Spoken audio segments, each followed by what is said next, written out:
And it's a real pleasure to be here. What an outstanding turnout Iowa State has for me. I wanted to thank the Kristen Pedersen Museum and Iowa State University for inviting me here in conjunction with the Andy McGee show at the museum, which I had the pleasure of seeing this afternoon. It is a really wonderful show. I recommend it to all of you. It's got a lot of interesting interactions between media and image and political points, so definitely get to that exhibition. My title tonight is the subtitle of my current book, as mentioned by Kara, Art and Politics Now. And the previous book that I wrote, Art and Politics in the 1930s, is really about the same subject. And so since I left the now off the title, I'm taking the opportunity to start with a little historical perspective, and then we will look at current political issues among artists working today. So I'll go ahead and start with a couple of quotes. And there was a young man in the front row whom I said I would quote, who said to me as we were sitting, oh, art and politics, I didn't think they had anything to do with each other. And I said, well, you're in the right place to learn about it. So Anita Brenner in the 1930s, a very important critic in my 1930s book, said the issue of whether art should emphasize the realities and tragedies of the world or should soothe and enchant with illusion is still before us. And certainly that is true today. And another quote, this is a current theorist, a sociologist. The most disputed border of all is the one that separates the field of cultural production and the field of power. So that's something for you to think about, and I'll come back to that quote at the end of the lecture. The field of cultural production, which is what all of us are involved with, and the field of power. I understand that President Obama was just here this week, so maybe you were exposed to the field of power this week. So I'm going to start, as I said, with some historical perspectives, and then I will look at some of the artists of the 1930s, because they were certainly active in a time of crisis. Some of the 1920s and 30s, and then I will come to the present. But the great artist of art and politics, who has never really been equal, is Francisco Goya, the Spanish artist. And this particular work, The Sleep of Reason Produces Monsters, again, could have been done yesterday. It is an image and a term and an idea which is very much where we are now, and we have to think about why that is so by looking at this Goya image. Goya was an artist who is mainly known now in terms of his series, The Disasters of War. I'm going to show you a couple of those, done in the early 19th century. It's very interesting that he was self-taught, but he worked at the Spanish court. He was so incredibly talented. And the subject of The Disasters of War is the invasion of Spain by Napoleon and the resistance of the people of Spain, the first guerrilla warfare. And what he witnessed were the atrocities which were being committed by all the people involved with this series of guerrilla encounters. This is one image. No, it can't be helped. And you see, one of the strengths of his images is that he isolates the figure in a desolate environment, so you're not at all distracted by any of the scenery or anything else. All you see is this desperate figure who is blindfolded and two other people, and in the background you can see that some other people are being shot, and here are the guns which killed this man. So he very close and very baldly presents the killings. And then this image, and this is worse, there were about 77 images in The Disasters of War, a horrendous image of mutilation by the mercenary soldiers whom you see in the background. So the disasters of war are still reference points for contemporary artists, which is why I'm starting with them. Another artist of the 19th and early 20th century who is also a reference point for contemporary artists is Katie Kollwitz. And she also did printmaking. Now, I'm not explaining technique very much in this lecture, And I think since this is a design program that you're familiar with etching, but the impact of these black and white images is very powerful. So this is an image of the rising up of weavers during the early stages of the Industrial Revolution.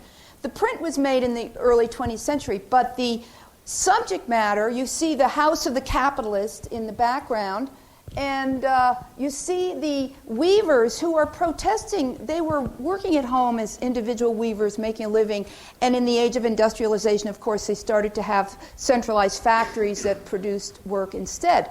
So they're protesting that process of industrialization.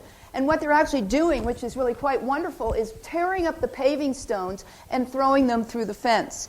And so Katie Kovitz's work is showing us this resistance of the oppressed of workers against capitalism, which of course is a theme that we still have with us. Another work by Kovitz about an even earlier uprising, also created in the early 20th century, shows a heroic woman. This was a 16th century uprising by peasants.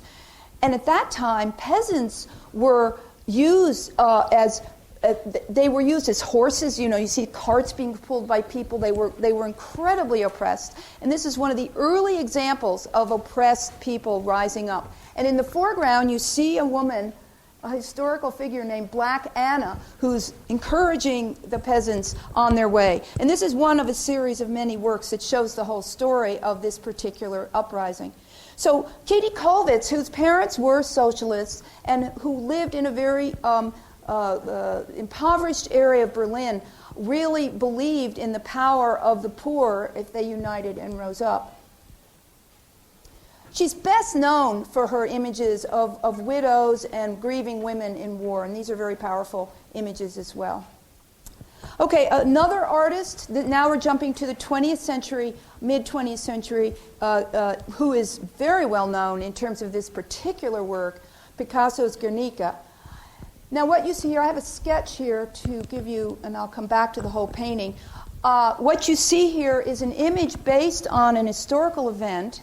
Guernica is the name of a town in Spain, and it was bombed by the Germans in 1936. They were testing new warplanes. World War I began in World War II began in 1939. So in 1936 they were testing their new equipment, and they were allied with the fascists in Spain. I'm not going to go into the whole history of the Spanish Civil War, but to say that the large bull in Picasso's work often represents fascism, and you see the figure there in the sketch very clearly bringing a light of enlightenment into the center of this scene of brutality. And here you see a horse being gored, and the horse represents humanity. So let's go back to the whole painting, and you'll see the horse and the bull there, here, and the figure bringing the light, as well as the people that have been bombed. This is supposed to be the first example of an aerial bombing of a civilian population, 1936. And it shocked everybody. The painting was done on a commission and shown in Paris in 1937 at a fair in Paris. But it's become a benchmark image. You still see parts of it used in anti-war demonstrations all over the world. So this is a really famous example. And for those of you not familiar with the history of art, modern art, it's a Cubist style, which is why it's all fragmented. Maybe you're all familiar with Cubism. You all have to take art history, right? Everybody know about Cubism? I don't have to explain it. Okay, so that's a very important example. Now, I'd like to mention a couple of other stages of cultural activism before I go to the contemporary period, because there are many examples of artists working in conjunction with revolutionary impulses and changing society. So in Mexico, from 1910 to 1920, there was a revolution that went on and on and on. But in the early 1920s, you had a new government that hired artists to declare a new society in Mexico. A new society in which everybody would receive land, and everybody would be educated, and everybody would be given equal opportunity. Of course, it didn't happen. But they did hire the artists to try to spread the word. And this revolutionary union of technical workers, painters, and sculptors declared we proclaim that since this social moment is one of transition between a decrepit order and a new one, the creators of beauty must put forth their utmost effort to make their production of ideological value to the people. Again, it could have been written yesterday, perhaps. So, I'll just give you a couple of examples of the artists working at that period of time in this revolutionary union. This is Tina Modotti, a photographer, and she was a modernist photographer. You can see a wonderful sense of abstraction in this work, the way she's photographed the workers. These are the hats of the workers reading the revolutionary paper of the union, whose slogan I just read to you. So at one and the same time, she's giving you a beautiful photograph, and she's also giving you the information that these workers are literate, that they can read, that they are revolutionary, that they're reading the revolutionary paper. So this is a really brilliant example of an artist combining art and politics in 1920s Mexico. The other really famous artist from this period of time is Diego Rivera. Anybody know who his wife is? Frida Kahlo, whom more of you have heard of, perhaps, than Diego Rivera, although when Diego Rivera was working in the 20s, certainly nobody had heard of Frida Kahlo. So you have here one of hundreds of murals that Diego Rivera made in Mexico in response to this idea of educating the people to the new society. And what you see here, the decadent rich, that is actually a self-portrait of Rivera there, looking really obnoxious. The decadent rich, and then you see the revolutionaries in the background. And you have this clear separation of those two worlds, of the sort of depraved, greedy, and the workers who are rising up and revolutionary. So I thought this was a particularly good example for these days. I would like to see this. There's 400 murals he did in this one building that relates to this subject. You see the banner up above, which had a revolutionary song that went through all the murals. This mural series is in Mexico City. So that's Mexico in the 1920s, and the impulse of Mexico's revolutionary art came to New York City. All of the, well, not all, but the most famous Mexican artists, Diego Rivera and Orozco and Siqueiros, I can't talk about all of them, came to New York City and brought with them this powerful impulse to be politically engaged. So here we are in 1930s New York. Is it possible to turn down the lights just a little more, maybe, because this photograph is a little dark? And I wanted to suggest to you, first of all, Lucien Bloch was one of Diego Rivera's assistants in painting murals in the United States. He did fresco murals. Some of you may be familiar with that technique. It requires a lot of assistance. And she was also a photographer and a multimedia artist. And she made this photograph of a demonstration, and she had actually painted these signs for the demonstration. I knew her and did some articles about her before she died. So we have multiple layers of art and politics going on here. On the one hand, you have a demonstration, and the demonstration included artists and workers. The next thing you have are the signs themselves, and notice how many different issues: a labor party, down with war, 30-hour week, etc. All these different issues are represented, and then you have an artist herself in the march photographing it. So you have many layers of protest. And here's another well-known artist, Ben Shahn. He's a name you need to remember. He's a phenomenal artist. I could do 30 lectures about just Ben Shahn's work. And this is a photograph by Ben Shahn. He's in this march. It's a May Day march, so of course it's supporting the communist revolution on May Day. And these are all artists in the front of the march that he's photographed. And you can see all the signs they're carrying there: revolution, equal pay, etc., fight back against this and that. And you notice the way the people in the front of the line are dressed? Look at what they're wearing. Neckties, suits. Isn't that interesting? The idea of the worker artist is just beginning to emerge now. And the artists aren't yet hanging out in blue jeans in the street. This will come a little bit later. but it's a very interesting moment, and you can see how where was he? He was standing right in the middle of this march, photographing these people. So the artist deeply engaged.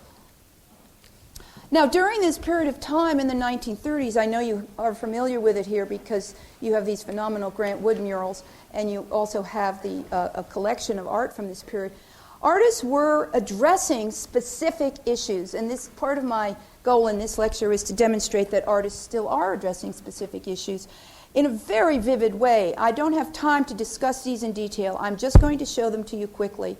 Jacob Lawrence on the right, this is one of a series of 48 works that he created about the migration of African Americans from the South to the North, but this one is about lynching with this incredibly poignant space of grieving between the man and the noose. And the second one is also lynching. These were very pointed images. Public health care by several artists. Refugees, homelessness by an artist named Mitchell Cyprian, who is unfortunately not as well known as he should be. It's sort of influenced by surrealism, but very readable, very poignant, deeply felt images. The artists went out and observed. They experienced homelessness themselves. They experienced eviction themselves. This is eviction. These are all issues for today. Could have been done yesterday. The legal system, Ben Shaw's famous protest of Sacco and Vanzetti. I don't have time to tell you the story of Sacco and Vanzetti, but if you buy my 1930s book, you can find out all about it. Religious fanaticism. This is Father Coughlin, who was a radio evangelical preacher who was, you can see, he was a nutcase. He's got all sorts of interesting details here. You see this detail right here. He's got his hand on the money bag here. Pulled that one right out of Rivera. Okay, so now we'll come to the present, and, well, almost the present. Not quite the present. I wanted to remind you, because I know that history disappears very quickly, just briefly, of the timeline of some of the things we're dealing with today. The first Gulf War in 1991, that's almost 20 years ago, right? Oh my gosh. Before some of you were born, huh? Are some of you less than 20 years old? Maybe not. 1993, the first large protests of free trade agreements, and we're still dealing with that. 1995, Chiapas, Mexico, the Zapatistas. The Zapatistas were named after a group of people that were involved in the Mexican Revolution. Zapata was a famous revolutionary leader during the revolution in Mexico. So the Zapatistas in Chiapas were saying, well, we still don't have our land. You never did give it to us. And so life continued to be full of resistance. But as you see, the first to use internet technology, and so that rebellion went around the world. In 1999, anti-World Trade Organization meetings in Seattle, and the protests shut down the meetings. Whoops.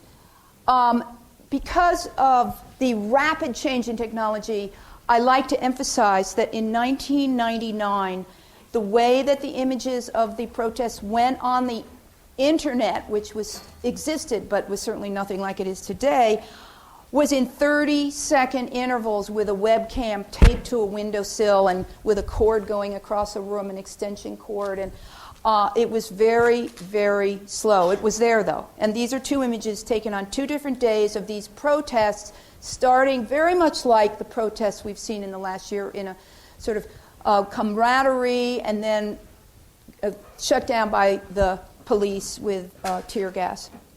So this is the beginning point, and it's the idea of protesting world trade that oppresses workers. I'll tell you a little more about the issues. Again, the Zapatista connection. This was a person that had a whole series of images about the Zapatista uprising. And the Ruckus Society organized this huge banner in 1999, and they're still very active today in protests. So a lot of the groups that we see today had their birth in 1999, and a lot of them make use of art. The Ruckus Society is particularly good at using art images. Now, you might not say this is particularly artistic, but from a design point of view, I think it's pretty good.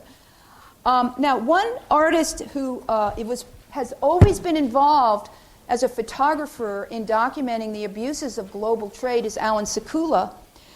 And he was at the protests in Seattle. I'll show you the pictures he took there in a minute. But he had done for, 5 years, a whole documentation of the labor conditions of global shipping. He'd gone all over the world, and he had worked on talking to workers all over the world so that he was able to photograph this change in the nature of global shipping as early as the early 1990s. He took more than 900 photographs. This series is called Fish Story, and of course Fish Story has lots of meanings, right? It can mean a story about fish, it can mean, what else? It can mean, well, maybe not true, all these different ideas. In his imagery, he doesn't deal with drama. No drama here. These are very, very, you might say, boring images. But he's looking at the dehumanization of shipping, because these ports and these ships used to be alive with people, and now you see nobody. And he saw the sea as a space for economic, commercial, and social relationships, but he was seeing the dehumanization of the shipping. So on the upper left, you see a port, nobody in sight, just machinery. On the upper right, you see a port with one person, and in the middle of the bottom, you see a container ship. So Alan Sekula had this exhibition up in Seattle at the Art Gallery at the University of Washington during the protests against the World Trade Organization.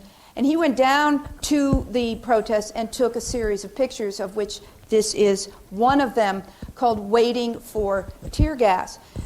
The title of the book in which these works appeared, 5 Days That Shook the World, is a reference to the Russian Revolution book by John Reed, the American journalist, called 10 Days That Shook the World. So in this photograph, you see the union, organized union here, and you see a sense of this person, almost celebratory connection between them. Now, these are not the dramatic images of famous celebrities, and these are just casual, informal, outside of the box kind of contacts between people. What's completely missing in the Fish Story, where the contacts have been eliminated and all that's left is machinery. So he wanted to catch those informal moments, and I describe this series in more detail in my book. Okay, let's move forward from that to the September 11th, and I'm not going to talk much about it because that was a moment not of protest, but of mourning, and mourning leads to a type of immobility. It's a completely different kind of collective feeling than resistance. And this is probably the most famous piece, and I still think it's one of the most successful, this amazing memorial with huge lights shooting up from the bottom of New York City in honor of the lost World Trade Center towers. So I'll just leave that one there. But almost immediately, there were protests that emerged because almost immediately the government started talking about war. And so this was one of the early protests in Times Square against the war in Afghanistan, which began 3 weeks after 9/11, and it's still with us today. So this is a group of people who went on to do a great many interventions in public spaces, informal groups of artists in New York City, various names, and I talk about them in some detail in the book. So let's move forward now. Early 21st century, the Afghan War, as I said, February 15th, 2003, worldwide anti-war protest. March 19th, 2003, Iraq War begins. Fall 2004, Abu Ghraib tortures exposed by cell phone technology and posted on the internet. Fall 2008, financial crisis. So these are some of the huge events that occurred as the part of the background of the images that you're going to see. I think the posting of images by cell phones on the internet was one of the most dramatic power shifts we've had in the last 100 years, because suddenly journalists no longer control the story. Everybody could tell a story, and we're seeing even more of that now, more and more and more of that. So it was a really amazing thing. I remember the first time I saw on the internet soldiers in a war actually shooting people, and there it was on the internet. They'd taken these pictures themselves. It was really weird. So, because of the visual impact of this war, all these wars, you're seeing visual artists very engaged with protesting them. And this was one tactic that was used by these same group of artists that you saw on Times Square in September 2001. They did a banner drop in the Senate office building in Washington, D.C. As they were beginning a new session. They dropped these amazing banners, really brave people, really gutsy and really effective. So that was one technique that they used. Here's another, also very powerful. They did a march through Washington, D.C. with masks, and each person in the march was marked with a placard that named someone that had died, either in Iraq or Afghanistan, or a U.S. soldier or an Iraqi or an Afghan. And they just marched through the streets of Washington, D.C. Now, moving forward again, Street Tactics. This is an organization that's done a lot of puppets and things like that. But again, I thought this technique was particularly interesting, and this is just from last year, projecting the message onto the Supreme Court in response to the corporate personhood decision, rights are for people, is a pretty straightforward way to suggest a message. And this is the Backbone campaign. It says Backbone Opposition on the label. The Backbone campaign, they have a website, backbone.org or something like that, where they talk about how the police were trying to outlaw light projections. You know, it's an interesting problem. How do you outlaw light projections in spaces? Interesting. So other responses to the war, collective responses. This is the Just Seeds Print Cooperative, a fantastic group of artists who produced this portfolio and many other portfolios. This one is called War is Trauma, and it's a series of about 35 prints in collaboration with the veterans, Iraq and Afghan veterans against the war. So that many of the printmakers are also Iraq and Afghan veterans. So that meant that there was a very powerful presence in these works based on their personal experiences. And then, of course, last year we had the collective protest of the Occupy movement. And think to that Rivera mural of the greedy capitalists and the revolutionary opposition, you know, and here's the contemporary version of the Occupy Wall Street movement, our collective uprising against greed. And artists were participating in this directly. This is in Zuccotti Park in New York, where an artist was actually drawing the scene there, and you can find his work online. I think it's fabulous.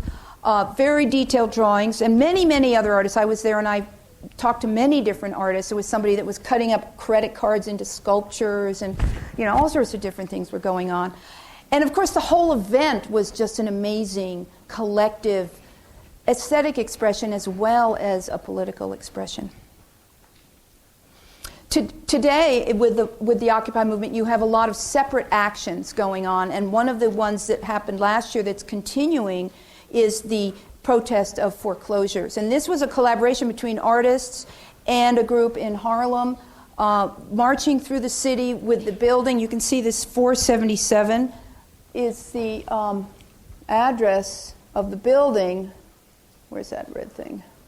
Lost it. It's here somewhere. Anyway, there it is.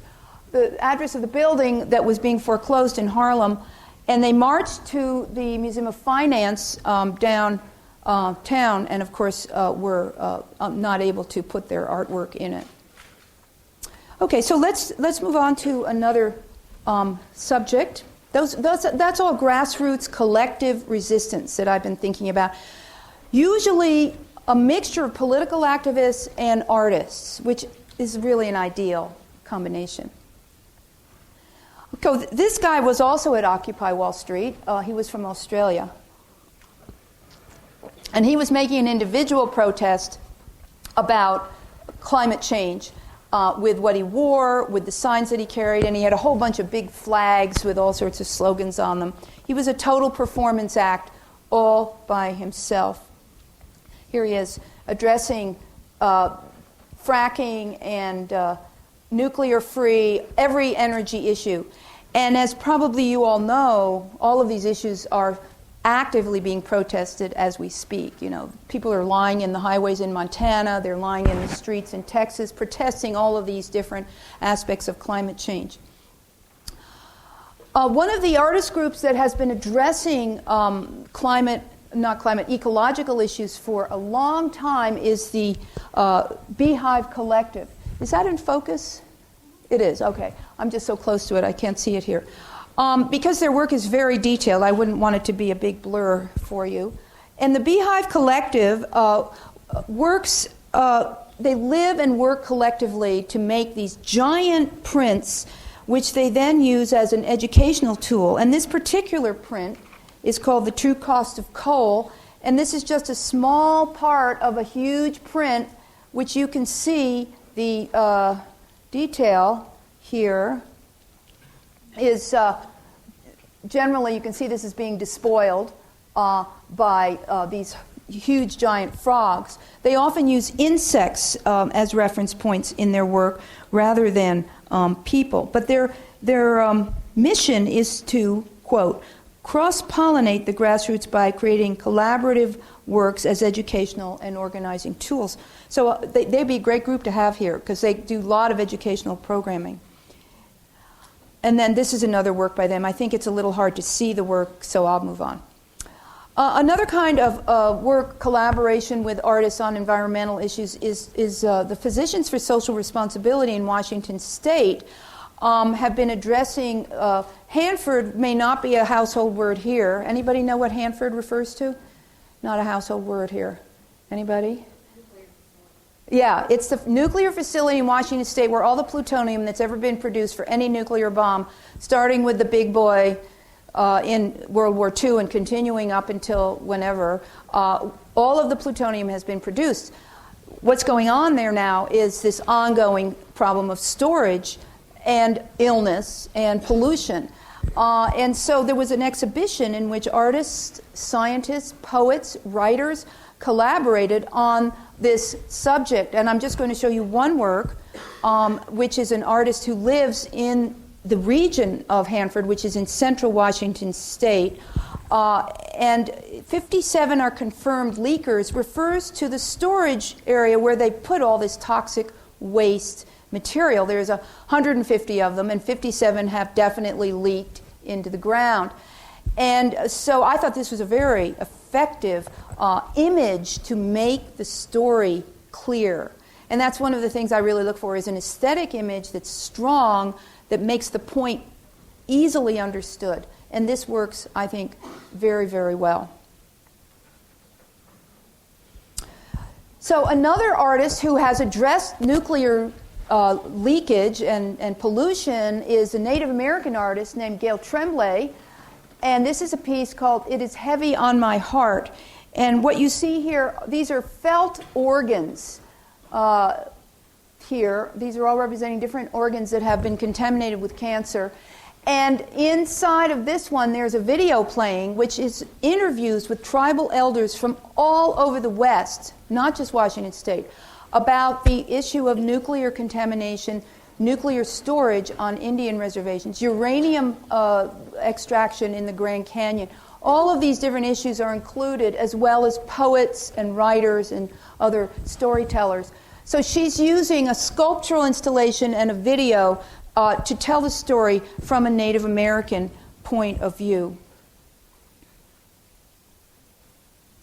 And then on a humorous note, I don't know if you've heard of the Yes Men. They're on the back cover of my book. This is what they call a survival ball.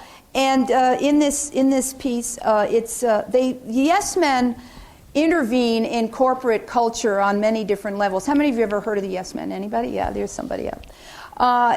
This is actually a website. You can go to it and take a look, which is pretending to be the corporate solution to climate change, because they've created this huge thing that has everything you need for life to continue, and therefore you don't need to worry about climate change. So they had a performance in downtown Seattle, and you can see it's around Christmas time, in which they promoted this ridiculous story.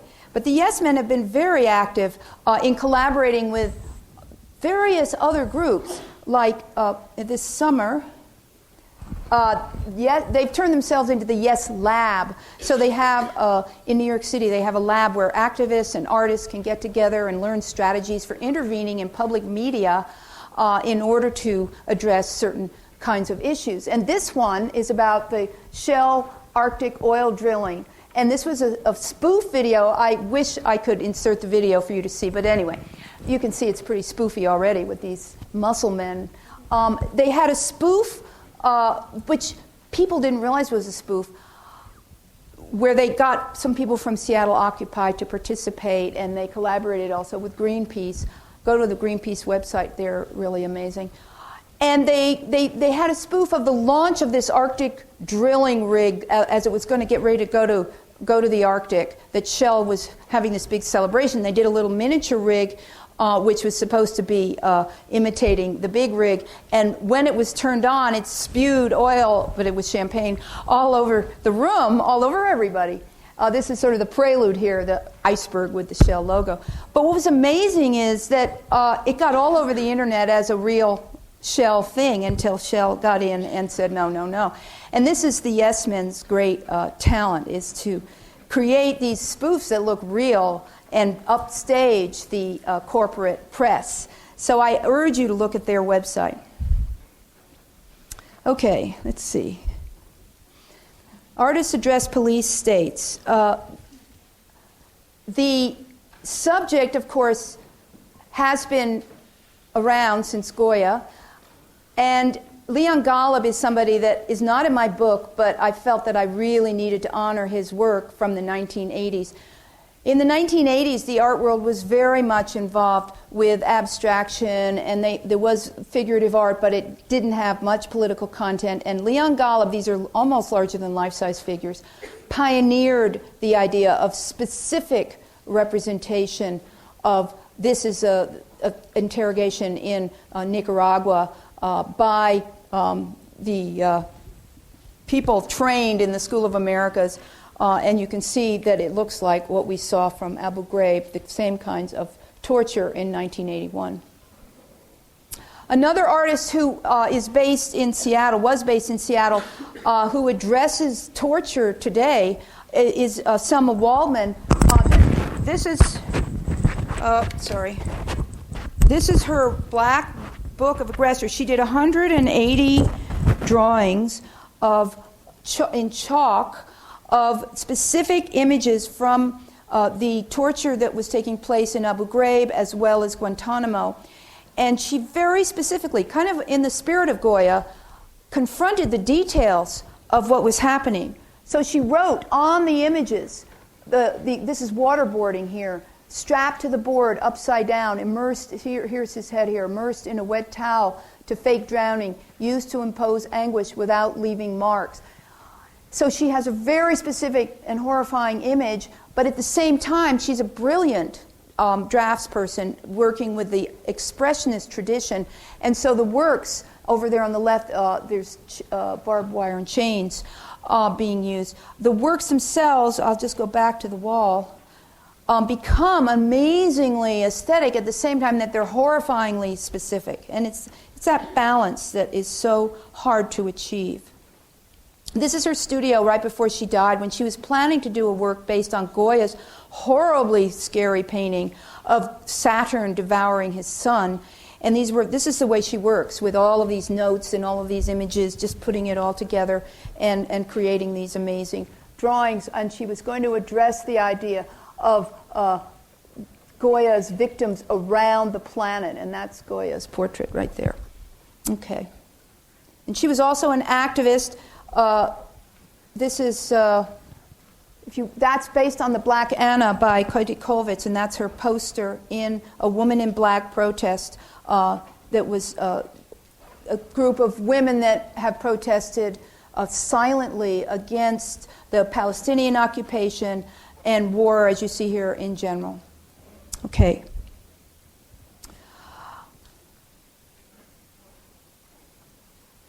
Daniel Heyman is also mainly a printmaker. And he worked with, in many cases you see these artists are not just in their studio. He worked with a team of lawyers who were hired to develop a class action suit by prisoners released from Abu Ghraib. And you can't sue the U.S. government, so they were going to sue the military contractors who perpetrated the torture at Abu Ghraib. And Heyman went to the interviews that the lawyers had in Istanbul. He took a plate with him, an etching plate, and he did portraits of these people as they told their story. And he wrote into the plate, and you all know he wrote backwards, right? If you know how printmaking works. He wrote backwards what they were saying, the detailed description of what they were saying on the plate, and then he created these amazing and horrifying prints, which he has shown around the country.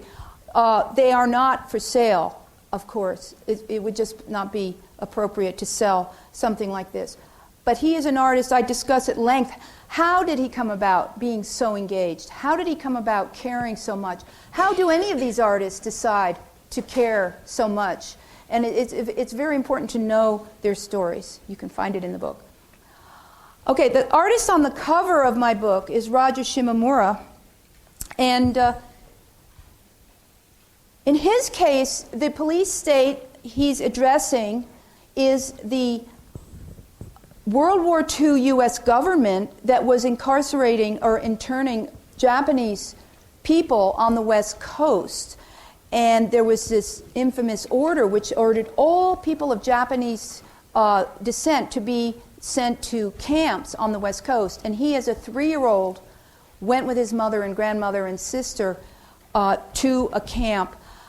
But in 2006, and he's done many, many series of works about that experience, but in 2006, as the fear-mongering and the detentions were building up around Arabs, and now we have the whole immigration horror, he revisited that subject of surveillance in this painting, which is a huge painting, 4 panels.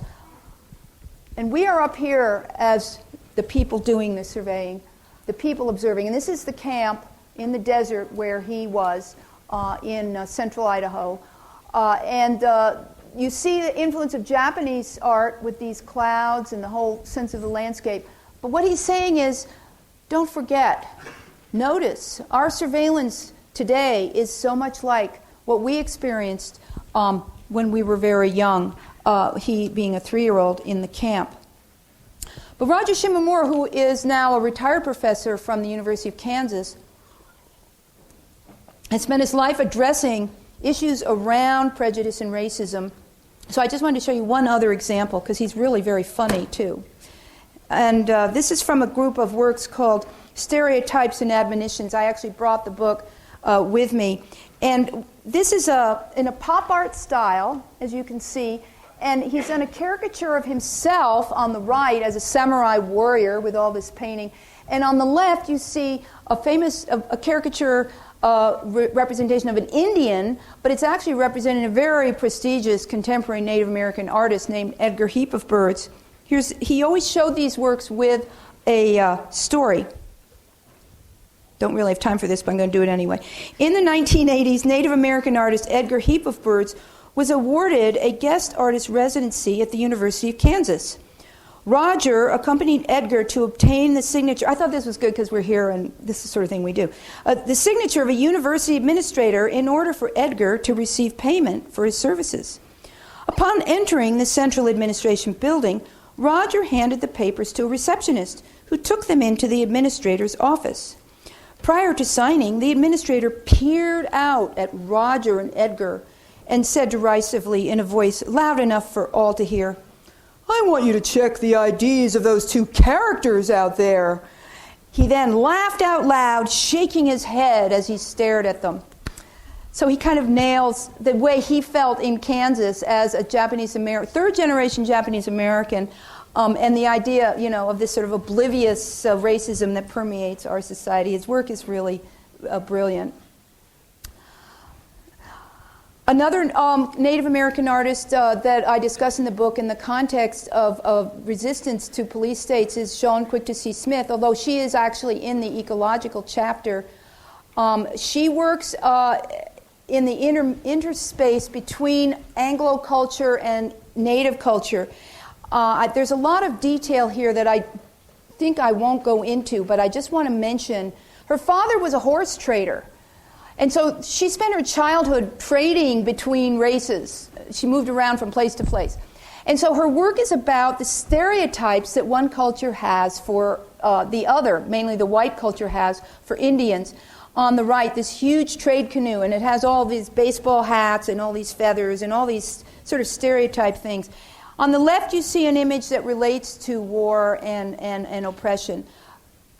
Very poignant image. But she brings together the native vocabulary and mainstream modernist technique of beautiful color and abstract brushstroke and all of these different collage techniques. Let's see. 5 of 8. This is an exhibition that started in South Dakota. That's not very far from here, is it? Is it just west to? Not far, whichever way west is. By a curator at the Museum of Art at the University of South Dakota, I believe, who grew up on an Indian reservation and became very aware of oppression. She observed it around her, and as an adult curator, she has taken a stand to do politically engaged exhibitions. This one about artists addressing those people who were disappeared by police states in Argentina, Brazil, Chile, Colombia, Guatemala, Uruguay, and Venezuela. And this particular work in the show is actually like a piece of glass that's been sliced, and it's about the artist's father who was disappeared when the artist was just a baby and his father was a journalist, and he just vanished. Disappeared means you don't really know whether they're living or dead. You never see them again. And so you see the image of the father's portrait only in one position. It keeps disappearing when you look from other directions. So it's a brilliant, the idea of representing the disappeared right there is a hard idea, and he had a brilliant idea. I'm going to move along here. So I'm going to just mention that show is discussed in detail in the book, and we'll, because we need to move along. So the another theme in the book is women, war, and imperialism, and the artist, again, that I'm starting with is Goya, and this is an image of women who have been raped in war. And then in our contemporary world, you have artists like this collage artist named Deborah Lawrence. She works on tin TV trays. Some of you might remember tin TV trays. They're thrift store items now. And so from an artist's point of view, no framing expenses, none of that. But she does collage, and these are two images of women in war. The woman on the left, covered in a burqa, surrounded by planes and consumerism on the left, and a mosque on the right, and there's a great long statement in the middle, which I won't read, about women's position in war. And on the left, covered with corporate logos.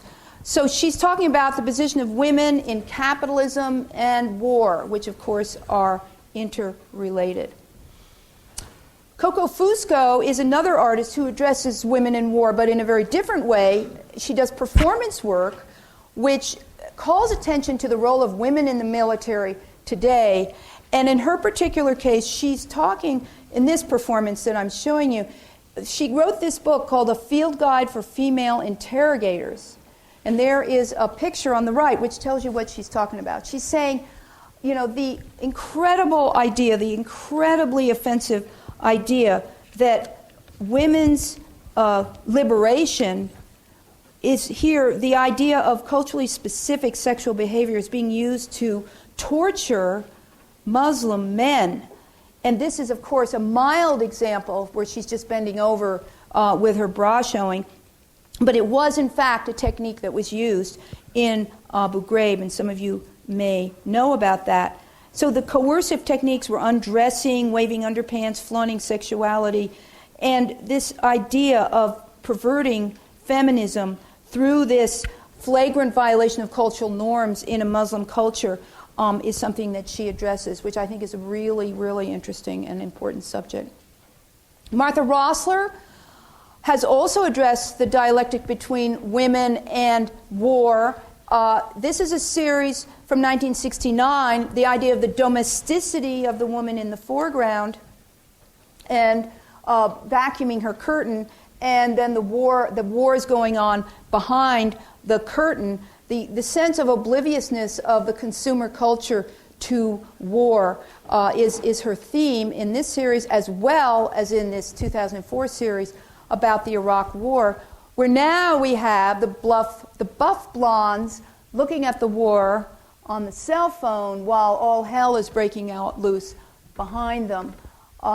So she's taken exactly the same subject of consumerism and obliviousness and war and brought it up to the present.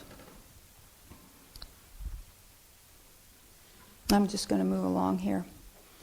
So my last theme is the idea of border crossings, and the border that I'm addressing in this short section is Mexican border, the maquiladoras or golden factories in the free trade zones. I started with the issue of free trade with the World Trade Organization protests.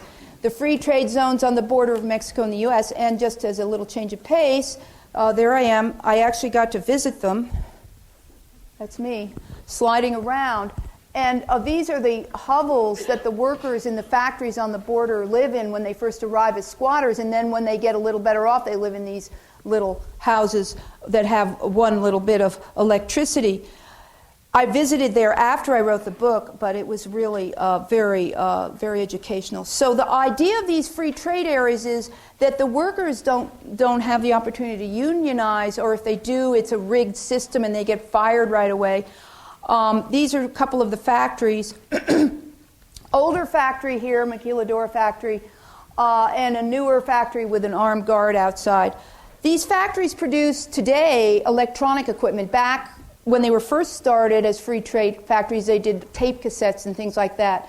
They use a lot of toxic materials in their manufacturing, and a lot of women are employed because it's small technical work. So there is enormous exploitation of women in this area, and we all know that it extends, of course, to the production of factory workers in Asia now, too, after this last year of exposure of the conditions that Asian workers are dealing with, Chinese workers.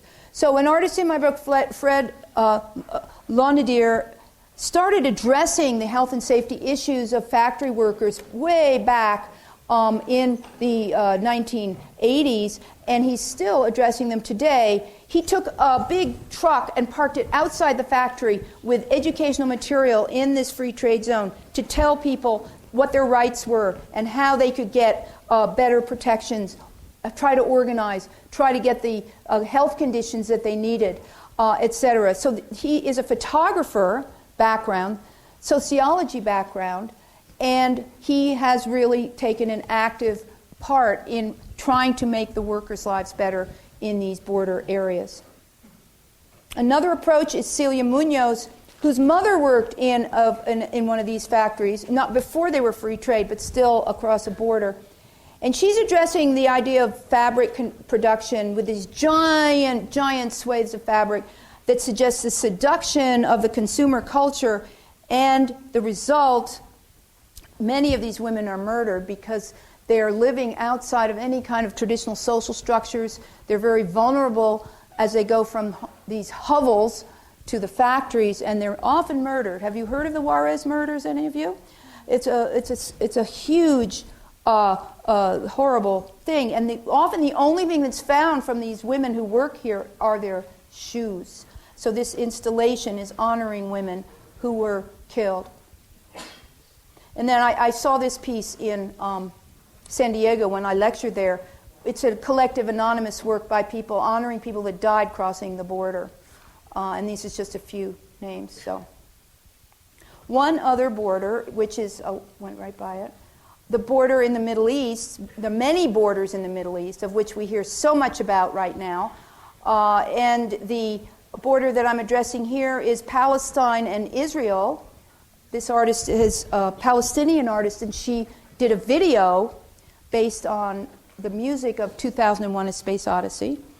And she she went on a trip to the moon in the video, and then she planted the Palestinian flag on the moon, and then she floated off into outer space because Palestinians can't go home because their place doesn't exist. So this is an artist working with that border and suggesting a very original way of thinking about it.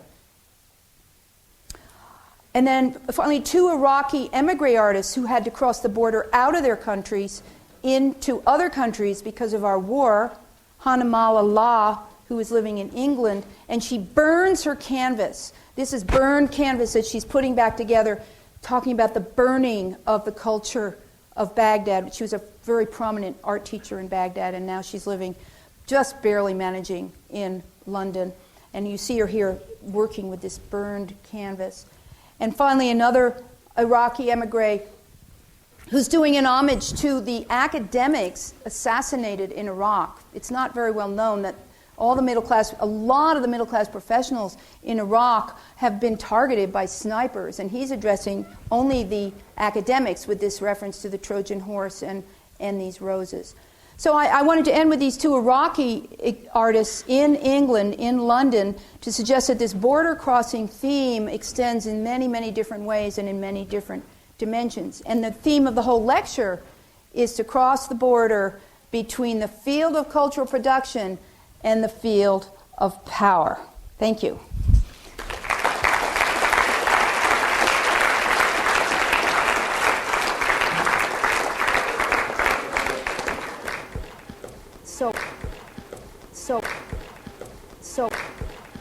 So